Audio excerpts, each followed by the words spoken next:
Muy buenas noches. Se cumple un año de las conversaciones que llevan a cabo el gobierno y las FARC en La Habana. Conversaciones que, según los voceros del gobierno, pasan por un momento crítico. Inclusive el jefe negociador del gobierno, Humberto de la Calle, pues ha dicho que ha llegado el momento de las negociaciones. Incluso hay voces dentro del mismo santismo, y en una reciente columna, por ejemplo, Gabriel Silva en El Tiempo se pregunta si no es hora de pararse de la mesa. Sobre la base de este escenario y de las inquietudes que surgen alrededor del proceso de paz, fue que el programa Las Claves decidió trasladarse a Cuba para conversar con los voceros de las FARC y tantear en qué estado están las conversaciones y si realmente ellos lo ven que está pasando por un momento crítico. El equipo del programa, al cual no pude acompañar, viajó el pasado fin de semana. La cita se produjo en un lugar de la zona residencial de Miramar, a donde acudieron varios de los integrantes de la delegación y el secretariado de las FARC, entre ellos Iván Márquez, Pablo Catatumbo, Jesús Santrich, Rodrigo Granda y algunas mujeres que integran la delegación, como Camila Cienfuegos. Todos ellos estuvieron conversando de manera informal con Antonio Caballero para debatir con él sobre los puntos de la agenda. Lo hicieron de todas maneras también en una forma de discusión, de debate abierto, y empezaron por ver las implicaciones de la carta que el jefe de las FARC, Timochenko, envió el pasado miércoles al presidente de la República y que creó cierta confusión en la delegación del gobierno. Y también hablaron sobre temas como el paramilitarismo, las drogas y la dejación de las armas. Los dejo entonces en compañía de Antonio Caballero y su debate en La Habana. Bueno, en primer lugar, este es un programa especial de Las Claves con las FARC.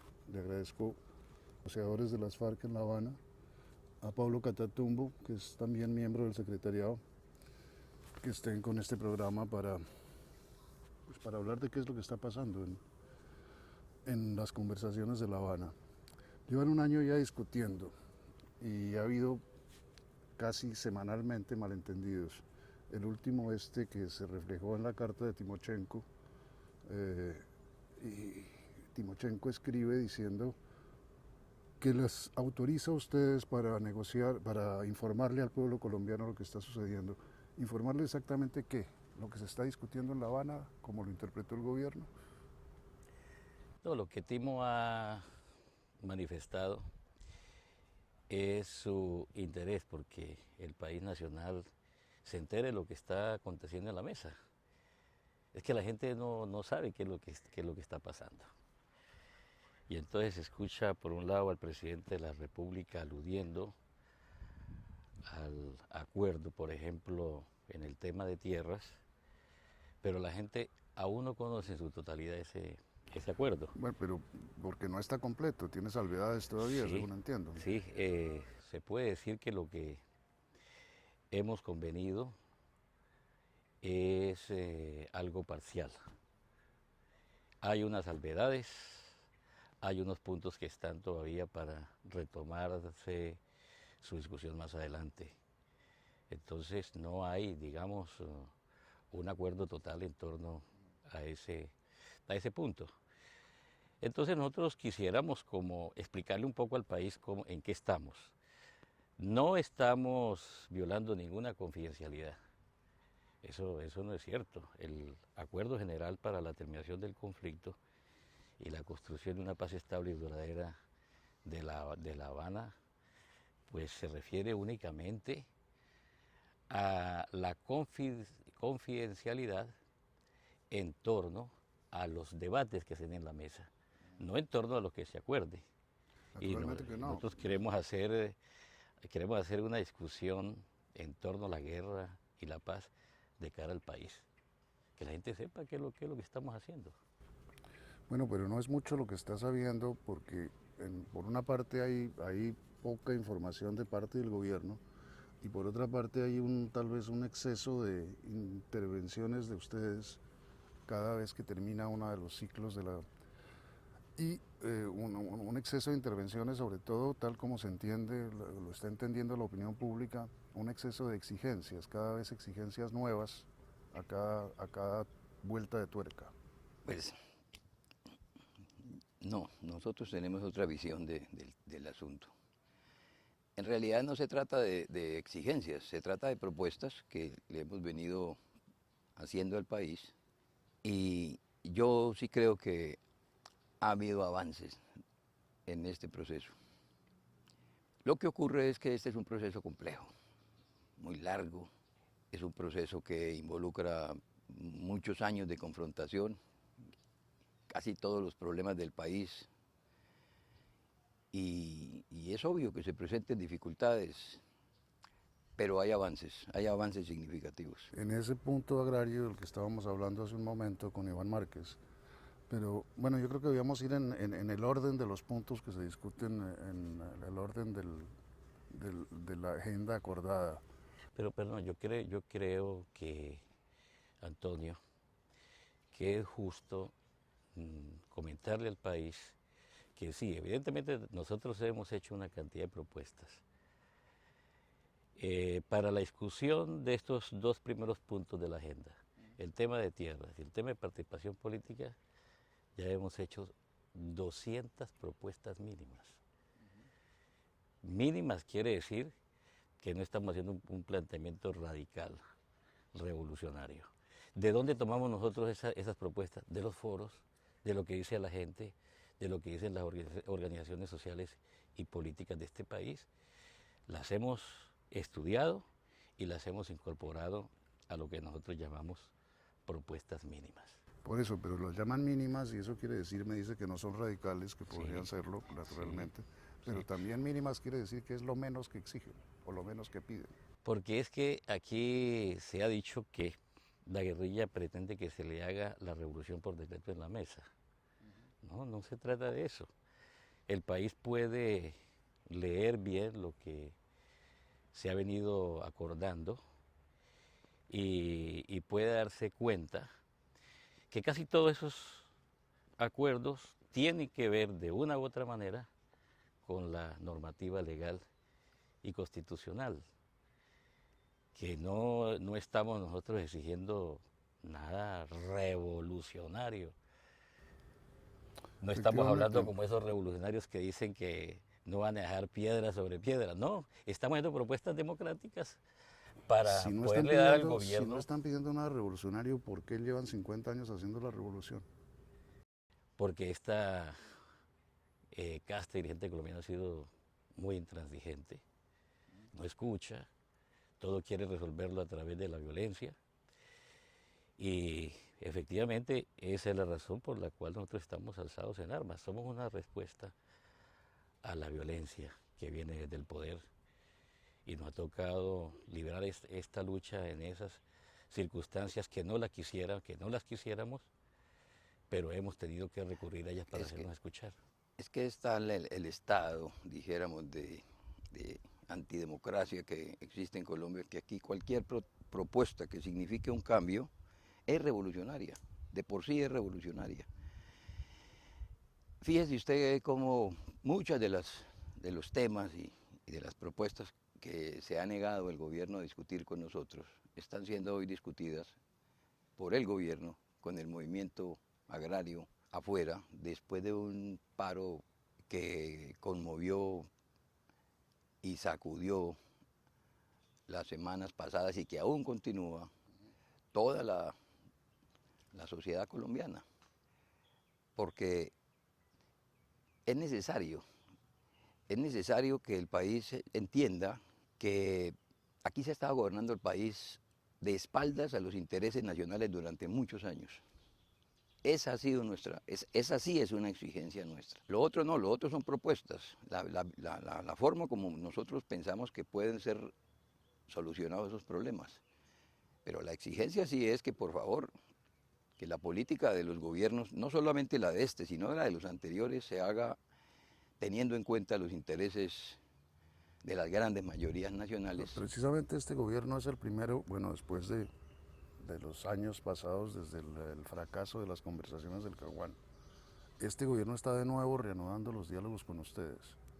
¿Eso les parece que significa la continuación de las mismas políticas o por el contrario marca un cambio? Sin lugar a dudas es un hecho positivo que el gobierno esté conversando con nosotros y que esté conversando con el movimiento popular, con el movimiento campesino, con el movimiento agrario. Eso es un hecho significativo, es importante, naturalmente. En cuanto a ese primer tema del desarrollo agrario, bueno, ya dijimos que hay todavía unas salvedades y faltan discusiones al respecto, pero están ya metidos en el segundo punto, que es el punto de la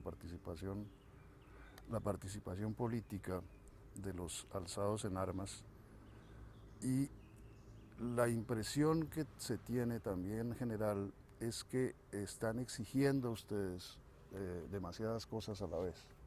Están hablando bueno, la prensa, acceso a la prensa, acceso a la televisión, un estatuto de la oposición, como es absolutamente natural, pero también el punto de la constituyente, que lo han planteado ustedes un poco, hasta donde yo entiendo, como un inamovible también. Sí, paradójicamente eso no se ha discutido todavía. No, no se ha discutido, se discutirá como Lo que sexto ocurre, punto.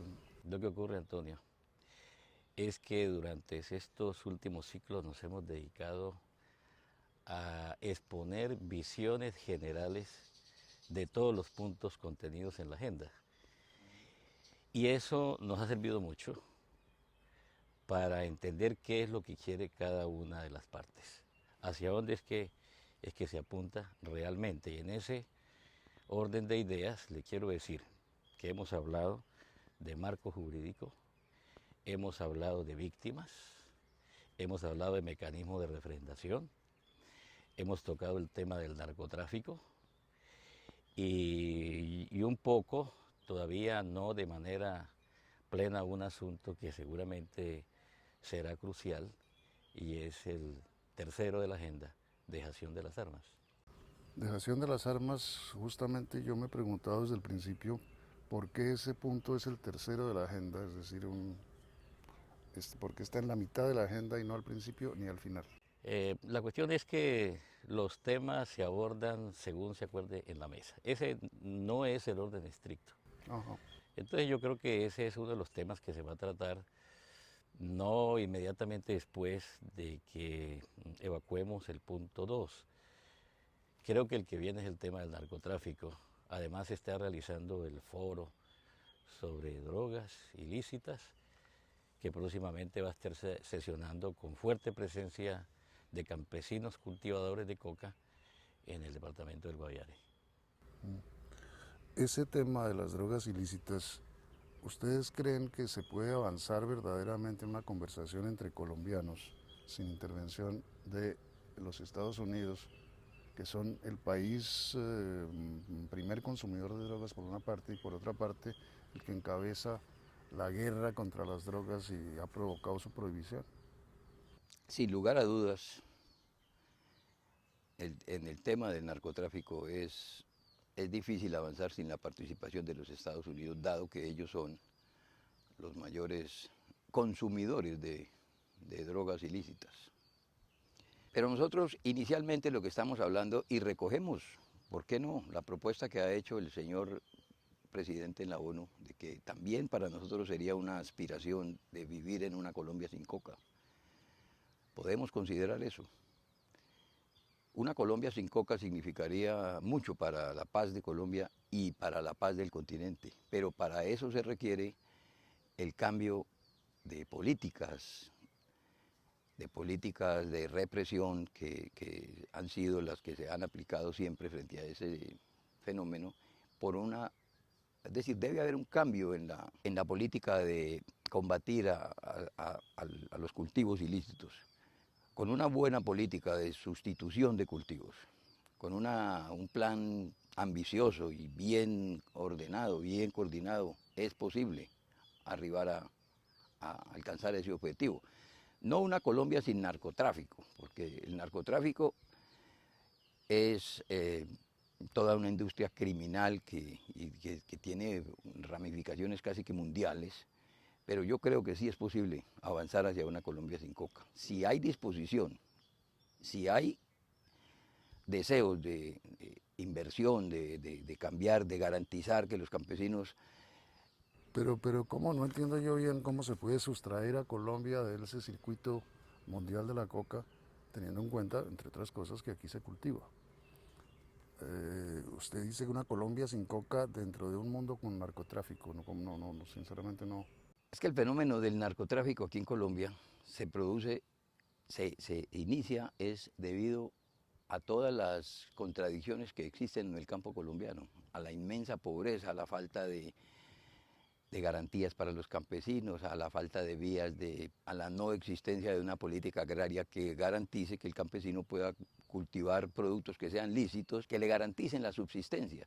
La gente llegó, los campesinos llegaron a cultivar coca porque es más fácil echarse 1 kilo de coca en el bolsillo e ir a venderlo a tener que transitar con unas mulas cargadas de plátano, yuca, maíz, lo que sea, en un país en el que no hay carreteras, no hay caminos. Sí, pero también en eso ustedes han sido protectores de esos campesinos cocaleros, por una parte, y por otra parte, ustedes también extraen recursos económicos de los cultivos y también se ha dicho muchas veces, aunque ustedes lo han negado, del comercio de las drogas. Por supuesto que somos protectores y hemos protegido a los campesinos que cultivan eso, porque viviendo en el campo, conociendo la realidad de lo que pasa en Colombia, nos hemos dado cuenta que los campesinos en algunas regiones del país no tienen otra opción. Si cultivan, centenares de veces me ha tocado ver que campesinos que siembran matas de maíz o de cacao o de plátano y francamente se arruinan porque su producto no tiene mercado, porque los precios no les permiten a ellos tener una rentabilidad. Esa falencia es lo que hizo que la gente tuviera que recurrir a sembrar coca. Si el gobierno cambia su política de represión por una política que garantice, dijéramos, que los campesinos puedan sembrar otros productos y que sean rentables, por supuesto que se acaba o se va por lo menos eliminando el fenómeno de los cultivos de coca en el campo. La coca tiene otro punto importante, que es el caso, ustedes, la cúpula de las FARC, están siendo pedidos en extradición por los Estados Unidos, como en el caso de Simón Trinidad, pero todos ustedes dos en particular. Por eso vuelvo yo a la intervención de la participación de los Estados Unidos en ese punto del diálogo. ¿Cómo la ven ustedes? Los Estados Unidos en un momento determinado y el gobierno colombiano tendrán que resolver eso, porque la justicia colombiana no puede quedar a expensas de los intereses o de la autoridad de otro país. Nosotros hemos ido por principios contrarios a la extradición, por un problema de soberanía, por un problema de dignidad. Ningún país soberano le entrega sus hijos a que los juzguen en otro país. Eso es un problema de principios. Nosotros pensamos que en el marco de la solución de este conflicto hay que hacer una discusión en torno a ese tema. Ahora, pero es que ahí lo que realmente ofende la dignidad nacional es que sea una especie de colaboración de la justicia colombiana con la justicia estadounidense, que los delitos no se cometan en los Estados Unidos y sin embargo esta justicia nuestra prácticamente trabaja de manera subordinada a la justicia de los Estados Unidos. Eso no debiera ocurrir. Aquí nosotros lo que debemos prevalecer es la soberanía jurídica colombiana. Claro, esta es una decisión, la de la extradición, que es tomada por el presidente de la República. Es quien decide finalmente si a un nacional se le extradita o no hacia los Estados Unidos por cualquier razón. Claro, hay que decir que a Simón Trinidad se extradita a los Estados Unidos producto de montajes y se le condena por un delito por el cual no fue extraditado. A Simón Trinidad nunca se le pudo comprobar que hubiese exportado más de 5 kilos de cocaína hacia los Estados Unidos. Él se defendió muy bien. Entonces, para burlar, digamos, prohibiciones taxativas de la Constitución que dice que no se pueden extraditar nacionales por razones políticas, se inventan todas estas cosas para poder extraditar. Sí, pero a la bueno, gente nuestra. eso es una consecuencia, simplemente no es lo importante la extradición en sí, sino que la extradición es consecuencia de la aceptación o el sometimiento de los gobiernos de Colombia a las instrucciones de los Estados Unidos en todo lo que se refiere a la política de las drogas. Y no empezando por debiera la ser así, prohibición. aquí debiera prevalecer en la No, soberanía no debiera jurídica. ser así, estoy completamente de acuerdo con usted, pero ¿cómo se cambia eso simplemente, no simplemente diciéndolo, ni simplemente imponiéndolo por la fuerza de las armas? Si la motivación es, digamos, la vinculación de X o Y persona al, al narcotráfico, pues este asunto se puede conversar, ¿no? Pablo decía que nosotros estamos dispuestos a buscar, trabajar, porque tengamos una Colombia sin coca en este país. Estamos dispuestos, digo yo, a cooperar para resolver definitivamente el problema del narcotráfico. Si usted recuerda bien, Antonio, Manuel Marulanda Vélez hizo una propuesta muy interesante, desechada en su momento, propuesta que él difundió a raíz de las audiencias públicas sobre cultivos ilícitos en la zona de San Vicente del Caguán, la audiencia pública internacional, usted recuerda. Marulanda decía que nosotros estábamos dispuestos a impulsar esa iniciativa en las regiones campesinas. Para decirle al campesino que si había un plan de desarrollo, que el Estado iba a hacer presencia con obras que sacaran a esa gente del atraso, del abandono y hubiesen créditos, si se le presentaran alternativas como una sustitución de cultivos realmente viables y rentables, porque si usted le dice a un campesino, deje de sembrar coca para sembrar maíz, como decía Pablo, sale costándole mucho más el flete que el costo del producto. Entonces al campesino hay que presentarle alternativas. Hay que decirle, por Sí, ejemplo, eso mire, es, si usted siembra una hectárea de caucho va a tener la misma rentabilidad que si sembrara una pero hectárea de coca. igual no nos pongamos en el detalle de cómo se Sí. siembra una hectárea de piña, una hectárea de coca, porque, y creo que de todas maneras vamos a hacer una pausa de un par de minutos.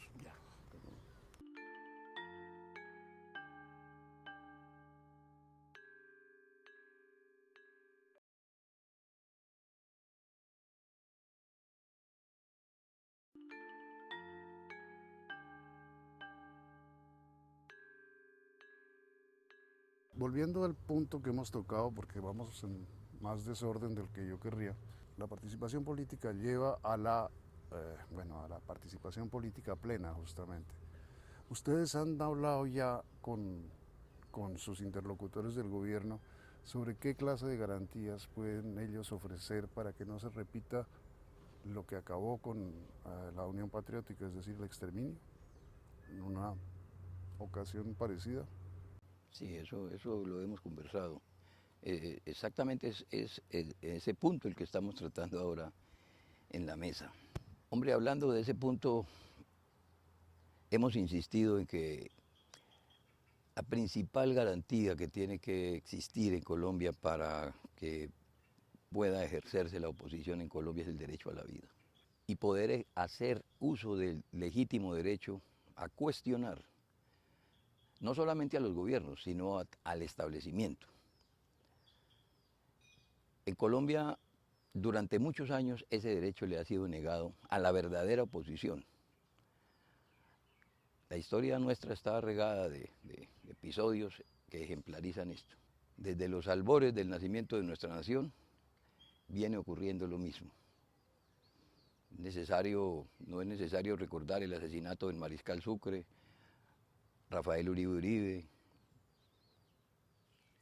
Gaitán, después la experiencia del cura Camilo Torres, que así haya muerto en combate en la guerrilla, pero Camilo Torres también ejemplariza otro episodio de una persona que fue obligada a irse al monte Sí, porque estamos de acuerdo, es una historia de sangre y una historia una de historia de sangre represión que sangrienta. requiere. Por eso nosotros decimos que el principal derecho es el derecho a la vida. Y para eso, para poder garantizar el derecho a la vida de los colombianos, nosotros hemos puesto el énfasis en la terminación definitiva de la concepción de seguridad nacional que existe en Colombia. El hecho de que durante muchos años el establecimiento colombiano haya adoptado la teoría de la seguridad nacional y haya establecido la categoría de enemigo interno para aplicársela a todos los que hacen oposición o defienden intereses populares, y que eso posteriormente se traduzca en la muerte o desaparición de centenares de líderes, pues constituye, yo diría que el principal reto para alcanzar la paz. Yo Pero creo que es una precisamente, aspiración justa pedir desmonte de la doctrina de la seguridad nacional y de la concepción del enemigo interno por una parte.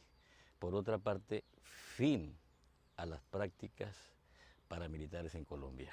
Que se acabe definitivamente el paramilitarismo como estrategia contrainsurgente del Estado. ustedes Y consideran, creo, Antonio, que también algo tiene que darse en la parte política, como una reforma política, un cambio en la institución electoral para ver cómo se generan condiciones que hagan posible nuestra incursión en la política abierta y legal, entre otras cosas, ¿no? dos cosas diferentes son. En cuanto al paramilitarismo, ¿ustedes consideran que el paramilitarismo sigue siendo un instrumento del Estado en que no ha habido tal, no desmantelamiento, puesto que existen las que llaman bandas criminales, BACRIM, Sí. pero un cese de la colaboración que existió abierta o casi abierta? Por supuesto que existe. A nosotros nos llegan informaciones frescas, por ejemplo, de los llanos orientales, donde nos dicen que en ciertos tramos carreteables y muy cerca a bases militares hay retenes paramilitares. Esto quiere decir que el fenómeno sigue vivo. También se nos ha hablado de proyectos de reactivación del paramilitarismo para que juegue un papel sobre todo en la protección de inversiones de las transnacionales, que como usted sabe hay un proyecto muy grande para la explotación mineroenergética en el país, y donde quiera que esto se pretenda hacer, se encuentran con un obstáculo que es el de la guerrilla, ¿no? Entonces están como relacionando las cosas por ese lado. ¿Y existe entonces, cree usted o dice usted, todavía esa colaboración que existió a través, además de los dirigentes políticos regionales, entre los paramilitares y las fuerzas del Estado? Bueno, creo que se les ha castigado bastante, ¿no? La parapolítica ha sido castigada y todavía se están 50 están presos. dando algunos casos, sí. 50 de ellos están en la cárcel, y eso prácticamente es como una disuasión para el resto. Pero a nosotros nos parece que BACRIN, que otro tipo de organizaciones que Pablo conoce muy bien, recuérdemelas. Pongo un ejemplo. Una de las principales banderas del gobierno del presidente Santos fue devolverle las tierras usurpadas a los campesinos. El presidente no ha podido cumplir con esa consigna, con esa promesa que hizo a los colombianos, porque se le atravesó un grupo que se llama Grupo o Ejército Antirrestitución Sí, señor. de Tierras. Ajá. Esta es la hora en que el país no conoce quién es el comandante de ese famoso grupo, quién es su Estado Mayor, quiénes integran ese grupo, pero tiene poder, porque ha impedido, cada vez que se habla aquí en Colombia de que hay que tomar cualquier medida que afecte intereses de terratenientes, de latifundistas, aparecen grupos que una vez asumen el nombre de la Mano Negra, otras veces Águilas Negras. Yo pregunto nuevamente, Colombia se precia de tener unos servicios de inteligencia hábiles y eficientes. ¿Por qué no nos han contado quién es el comandante de las Águilas Negras? ¿Cómo se explica que los Rastrojos, que fueron un grupo que nació, surgió supuestamente como conformación de Varela, el famoso narcotraficante Jabón, una vez que él fallece y una vez que todos los otros 3 comandantes o personas que le siguieron ya se han entregado a los Estados Unidos, unos capturados, otros negociando, y ese grupo siga como si nada. ¿Quién Pero, es paga decir, a los rastrojos? ¿Quién financia? Pablo, eso querría decir que no eran esos los verdaderos jefes de los paramilitares, que se inventaron unos personajes para entregar. En Colombia lo que ha habido es una alianza entre servicios de seguridad del Estado con fuerzas del narcotráfico, de la ultraderecha, de Fuerzas oscuras, como las llamaba en su fuerzas momento oscuras. el presidente Barco. Exactamente, o mano negra, como la llamó alguna vez el doctor Alfonso López Michel. Pero eso tiene un origen, que solamente con el tiempo, ¿cuánto tiempo duró el gobierno de Uribe negando que el DAS era un antro de corrupción y de alianza con el paramilitarismo, que era donde se metían, si no las órdenes, sí se proporcionaba la inteligencia para que se asesinara a líderes de oposición? Pero Pablo, por ejemplo, usted está hablando del DAS, el DAS fue disuelto y en teoría las tareas de inteligencia se le pasaron a la Policía Nacional, cuando el comandante de la Policía Nacional era el general Óscar Naranjo, que está ahora en la mesa de La Habana y está discutiendo con ustedes. No sé qué tanto ha participado hasta ahora el general Naranjo, pero Pero antes existió la Brigada 20, el BINSI. el BINSI natural, pero quiero decir, ¿ustedes creen que eso continúe exactamente igual? Yo creo que Y no si con lo la creen, intensidad de antes. Yo creo que pueden haberse hecho esfuerzos por superar eso, pero que en esencia eso sigue funcionando, sobre todo en algunos de los organismos de seguridad del Estado. De otra manera, no es posible explicarse algunos hechos de los que han ocurrido en Colombia últimamente. No es posible explicarse uno la muerte de tantos sindicalistas. No es posible explicarse uno la muerte de tantos líderes campesinos, tantos dirigentes sociales. En Colombia, según estadísticas, mensualmente están matando 1, 2, 3, pero con una continuidad asombrosa. Defensores de derechos humanos, cuántos muertos no hay dentro de esas organizaciones que reclaman que le devuelvan sus tierras y nunca aparecen responsables. Eso evidencia que hay una complicidad. ¿usted cree que esa complicidad se extiende a la justicia o es una complicidad, volvemos a lo anterior, de fuerzas de inteligencia? Yo creo que es un entramado. El doctor Garay ha hecho unas investigaciones, entre otras cosas pedidas por organismos del Estado, por la Contraloría, y las conclusiones de los estudios que ha hecho el equipo de investigadores muestran un espectáculo francamente desolador. Él habla de la captura del Estado por parte de la ilegitimidad. Aquí la corrupción, esas mafias que se apoderaron de casi todo el Estado, dice él que ya transversalizaron el Estado y hay un entramado que ya copa. Usted encuentra mafias en la DIAN, usted encuentra mafias en los contratistas de vías, pero también en la salud, en la educación. Un Estado mafioso. Un Estado, no. Pero ustedes están discutiendo con el gobierno que representa ese Estado. Pero estamos tratando precisamente de hacer claridad, de que reconozcamos esa realidad, porque es que en Colombia durante muchos años se le ha ocultado a la gente, dice, no, esto no existe, así como nos dijeron que el DAS no era una agencia de los paramilitares y luego se demostró que sí. Entonces ahora nos dicen que no, que sí hay unos niveles de corrupción, pero que no llegan a tanto, pero las investigaciones están demostrando que sí, que estamos en un pantano espantoso y es necesario salir de ahí. Yo no estoy diciendo que eso esté siendo patrocinado por el doctor Santos, no, ni que eso sea obra de este gobierno. Es un problema del Estado, es un problema de todo el establecimiento y por eso nosotros consideramos importante que las discusiones, que esa discusión se aboque en Colombia. Yo creo que lo que pedimos, Pablo, es que se depure el Estado de esas mafias y de esas organizaciones corruptas que se están robando el país y que lo están capturando para su propio Bueno, beneficio, para legislar. pero lo que se está viendo es que En eso... favor de, para legislar en su propio interés No, sí, económico, pero justamente lo que se político. está viendo es que, aunque mal, por supuesto, pero eso se está empezando a hacer. Es decir, hay mucha gente presa, no solo por paramilitarismo, sino por corrupción. Se investigan los contratos de Bogotá, los carruseles de los contratos. Eh, este, es que yo no sé, no me doy cuenta de si ustedes Esas aceptan. mafias siguen en las regiones, en los departamentos. Y por eso la pelea en los departamentos es muy fuerte. Son verdaderas mafias que matan si se les quita el negocio del manejo de los recursos del Estado. Por eso nosotros insistimos en que el Estado debe enfocar el ente hacia esos lugares para ver qué es lo que está pasando.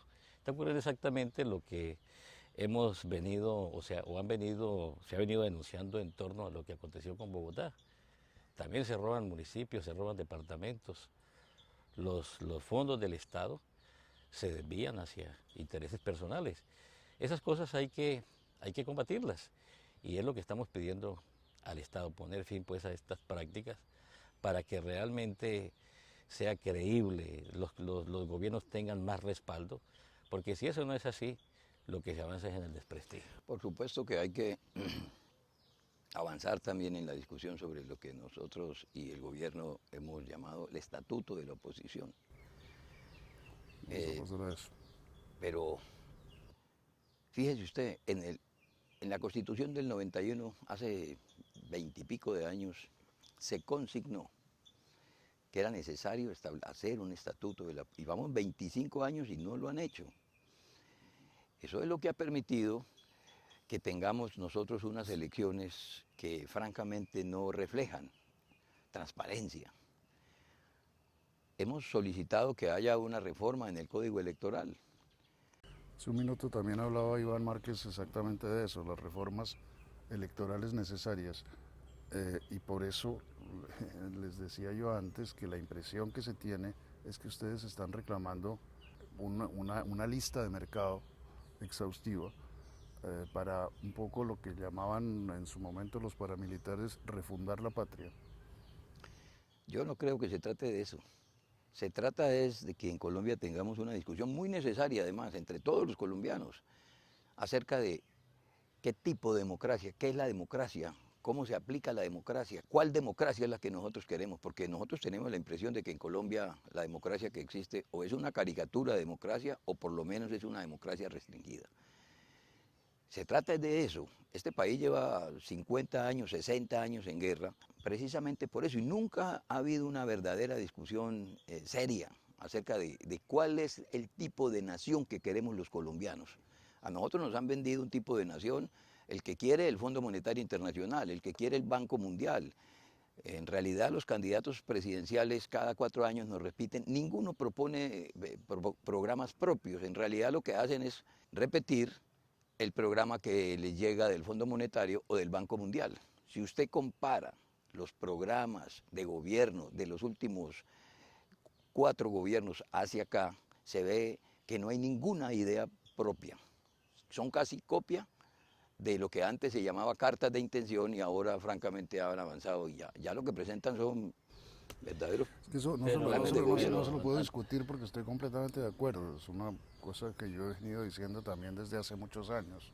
Pero Yo quería decir esto, Antonio. De todas maneras, la historia de Colombia carece de momentos refundacionales. Y a Colombia Colombia en este momento está clamando a gritos porque hayan cambios institucionales que hagan más digna la vida de los colombianos en todos los aspectos. Cambios en lo político, que se permita el debate, que la gente pueda hablar, que la gente pueda protestar sin que la maten. Porque fíjese lo que acabamos de ver en esta jornada de protesta nacional. 22 muertos, creo, sí, 21 muertos más de 800 heridos, una cantidad de personas detenidas.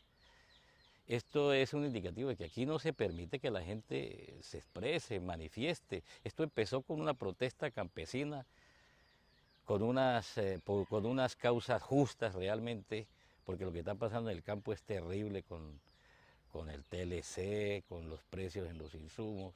La gente tiene razón para protestar, pero también está tocando a la gente en las ciudades. Las capas medias también empiezan a movilizarse. Nosotros quedamos sorprendidos al enterarnos que por esas redes sociales se convocó a una protesta de enruanados en moto. Y eso es un indicativo de que están ocurriendo cosas nuevas en Colombia, que la gente de verdad ya está cansada, como dice el presidente, ¿no? Y que requiere cambios. Lo mismo esos cacerolazos. Hacía tiempo no escuchábamos historias de cacerolazos.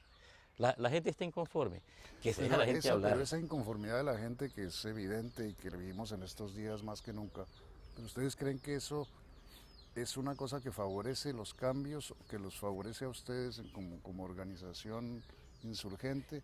O es que Favorece los cambios. ¿O es que están viendo una especie de momento insurreccional en el país? Favorece los cambios en la medida en que la gente se moviliza por sus derechos. Eso es importante, porque si no el gobierno va a permanecer impasible, no se va a dar por aludido, solamente está adelantando unas políticas que favorecen la inversión extranjera, pero nada para los campesinos, nada para la gente en las ciudades, privatizaciones.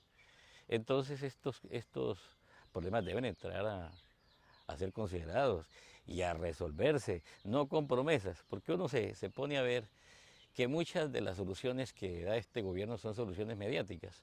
Es el momento en que el presidente o algún funcionario aparece dando declaraciones en el sentido de que eso se va a solucionar de esta o de aquella manera, que se van a destinar tantos millones de pesos para resolver estos asuntos, pero al final no se hace absolutamente nada. Fíjese lo que ocurrió con los campesinos o con los pobladores de Gramalote en Santander. Allá el presidente dijo que les iba a solucionar el problema, que los iba a reubicar, y hasta hoy siguen, yo no sé cuántos años después, esperando que el presidente cumpla la promesa. Y así es como se tratan de resolver los problemas en Colombia. Eso es muy irresponsable y con razón la gente se indigna y se lanza a las calles a protestar. Entonces no es justo que cuando la gente hace esto, le lancen los escuadrones del ESMAD a matar a la gente. Estamos pidiendo que se desmovilice esa fuerza criminal del ESMAD. Nos dicen, es que en otras partes del mundo, todos los estados tienen una fuerza antidisturbios, pero nosotros dijimos sí, pero no tan criminal como esta que hay aquí en Colombia. Realmente eso debiera replantearse, el gobierno debiera ver que no puede constituir fuerzas que generen... El ESMAD es solo una de las fuerzas del Estado. Fuerzas, sí. Pero ustedes han hablado también de la necesidad de transformar todas las fuerzas del Estado, transformar también el ejército. ¿Ustedes creen que Ojalá sea un cambio de doctrina, por ejemplo, en la el seguridad ejército, ¿no? nacional que hablaba usted? Claro. Pero digamos, Pero fíjate, eso no se puede entender como un maximalismo. ¿No? En realidad lo que nosotros hemos planteado frente al tema de las fuerzas militares es lo siguiente. Las fuerzas militares de Colombia tienen una concepción doctrinaria basada en una hipótesis de conflicto, de que en Colombia hay un conflicto interno. Por lo tanto, hay un enemigo interno y hay que derrotar ese enemigo interno. Y se dedicó Pablo a tanto esa tarea que se quedó atrás respecto a los ejércitos latinoamericanos, que actúan con otra concepción, con otra visión.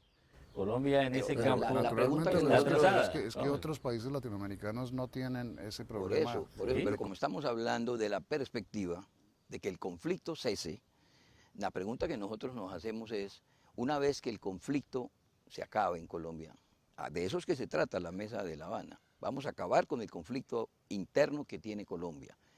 Una vez que abordemos esa realidad, que ya no haya conflicto interno en Colombia, las Fuerzas Armadas es lógico que tienen que tener algunos cambios. Tienen que cambiar una vez que no haya conflicto interno en Colombia, efectivamente. En ese sentido es que nosotros hemos planteado los cambios. Y se deben reducir y todas esas cosas. Por ejemplo, Se debe depurar también. Pero ustedes consideran que eso debe empezar antes de que se lleguen a las conclusiones de La Habana. Los acuerdos dicen que la implementación empezará una vez se dé la firma del acuerdo final y ahí vamos hablando ese tema. La implementación, según el gobierno, es algo que se da en un periodo largo. Entonces hay que esperar que esos cambios se den paulatinamente. Nosotros estamos diciendo que los cambios tienen que darse ya para que haya un entendimiento con la guerrilla. No, entendemos que eso debe ser un proceso en todos los campos que acordemos, ¿no? Por ejemplo, para el tema del latifundio, que ese es un problema aquí de muchos años que no se ha solucionado, no se quiere tocar el latifundio, y si no se toca el latifundio, pues el problema va a seguir en Colombia. Pero se nos dice que se requiere, como no hay un catastro, como no hay una estadística, se necesita hacer esa estadística y que ese trabajo, ese solo trabajo requeriría una inversión de unos 4 o 5 años para saber cómo es esto de las tierras, ¿no? ¿Dónde están los latifundistas? ¿No? ¿Quiénes son? ¿No? Es lo que se nos dice a nosotros, ¿no? Obviamente ese tema tiene que resolverse, no puede permanecer para que realmente encontremos en Colombia una posibilidad real para la paz. Mientras ese problema persista, seguirá la violencia y la desigualdad en el campo y eso va a impactar toda la vida nacional. Pero mira, Antonio, yo creo que hay que hacer esta precisión. Nosotros no estamos pensando en que las fuerzas militares tengan que, dijéramos, desmovilizarse como. Lo que estamos planteando es que de manera sensata pensemos y reflexionemos sobre eso. Si ya no existe conflicto armado, es que por eso hay que persistir en ese propósito. Una vez que el conflicto armado cese en Colombia, las fuerzas militares pueden seguir con ese despliegue estratégico que tienen en todo el territorio nacional. Le pongo este ejemplo. En Irlanda del Norte, cuando hubo la guerra, siendo un país tan pequeño, el ejército británico llegó a tener más de 45.000 hombres en todo el territorio de Irlanda. Una vez que se firmó el acuerdo, el Estado redujo esa fuerza a 7.000 hombres. Un pie de fuerza acorde con una situación de paz. Sencillamente. Entonces, no estamos diciendo que se tienen que desmovilizar, hay que ser sensatos. Por eso, pero la desmovilización corresponde también a ustedes, por supuesto. Pues por supuesto, claro está. ¿Eso cuándo se daría? ¿Cuándo empezaría a darse? La desmovilización incluye lo que se ha llamado la dejación de las armas. Ese es un tema, Antonio, que se tiene que discutir en la mesa. La verdad es que todavía no hemos avanzado mucho sobre eso. Pero estamos dispuestos a hablarlo. Pero estamos dispuestos a hablarlo. No nos da miedo ese tema. Y está dentro de los presupuestos. Es un tema central, por supuesto. Sí, por supuesto que es un tema central. Y es absolutamente lógico que si se acaba el conflicto, entonces ¿qué va a seguir haciendo? Si ya no hay conflicto. Es que se trata de eso. Pero a veces se malinterpreta, a veces se maximaliza, a veces se le da cierto sensacionalismo en algunos medios y eso es lo que le ha hecho daño al proceso. Ustedes le atribuyen esa maximalización en algunos medios a los medios mismos, a las divisiones que existen dentro del establecimiento colombiano, a una voluntad deliberada del gobierno de Santos. No, de ninguna manera yo pienso que sea una voluntad deliberada del presidente. Pues es difícil uno poder precisar expresamente, bueno, son los medios, son estos, son estos. Lo que pasa es que aquí en Colombia hay gente que no quiere la paz, hay gente que no le conviene la paz y hay gente que conspira contra el proceso de paz y contra la solución política. Pero debe haber por ahí un centro de perfidia que periódicamente lanza unas especies de campañas mediáticas para tratar de generarle problemas al buen entendimiento para crear cocos que debe darse en la mesa de conversaciones, como para colocarle escollos artificiales a la mesa de conversaciones. ¿Y ustedes sabrían decir dónde están ese centro de perfidia? ¿O es una cosa vaga como la que hace 20 años dijo Otto Morales Benítez sobre los enemigos agazapados de la paz? Nosotros tenemos algunas certezas, pero no no quisiéramos hablar de ese tema en este momento. No, yo sí me atrevería a decir esto frente a eso. Antes, el doctor Otto Morales Benítez acuñó la frase de los enemigos agazapados de la paz. Ha debido avanzar un poco más y decirnos quiénes eran, porque no han sido tan agazapados. En realidad hoy hay enemigos desembosados, enemigos de la paz. El señor procurador, por ejemplo, es uno de ellos. El uribismo es uno de ellos. El señor procurador se está convirtiendo en un elemento absolutamente desestabilizador de la gobernabilidad aquí en este país. Y eso es una cosa que hay que discutirla. Se molestará por lo que estamos diciendo, pero es que Me nadie... imagino, pero de eso se trata. Nadie distinto a nosotros, pues que nosotros somos insurgentes. Por eso le podemos decir eso, porque no nos puede sancionar. Pero aquí se ha convertido en un temor reverencial casi, y él hace y deshace con este país Ese y señor se se ha opone. convertido en una especie de Torquemada, realmente.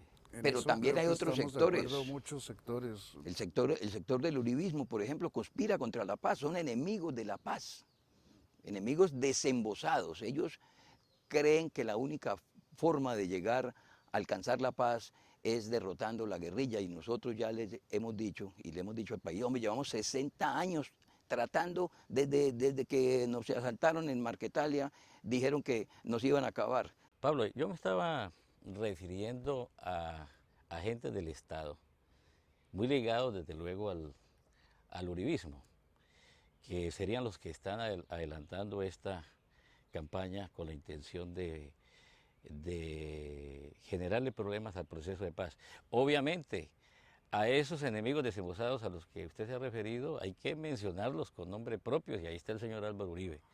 Es cierto, ese es uno de los principales enemigos de la paz que tiene Colombia. Mientras fue presidente de la República, no fue capaz de ganar la guerra y ahora no quiere dejarnos hacer la paz. Debiera el señor presidente, el señor expresidente Uribe, tener una actitud mucho más seria, y si no fue capaz de ganar la guerra, al menos permita que nos pongamos de acuerdo entre los colombianos. Los colombianos mayoritariamente queremos la solución política de este conflicto. Bueno, aquí termina la primera parte del programa que hizo Las Claves en La Habana con los voceros de las FARC. Esperamos que haya servido para arrojar luces sobre el estado del proceso, para medirle al pulso, para que ustedes puedan sentir cómo se muestran los voceros de las FARC en estas conversaciones. Los esperamos el próximo martes para que vean la segunda y última parte de esta discusión adelantada con Antonio Caballero.